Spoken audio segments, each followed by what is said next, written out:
ভাজতে ভাজতে এই যে দেখেন সব মশলা এখন দিয়ে দিব। তেঁতুলে একটু বেশি মশলা দিতে হয়, ভালো লাগে খেতে।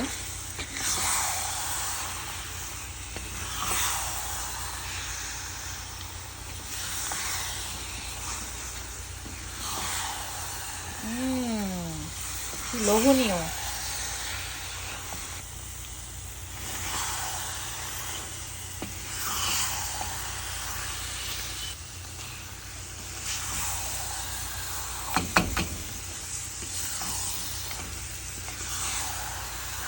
এটাকে একটু নাড়তে নাড়তে আর একটু কালো কালো করে ফেলবো, দোকানের মতো করে করবো, একদম দোকানের মতো। আর এই রসুন দাঁতের নিচে পড়লে যা মজা লাগবে খাইতে।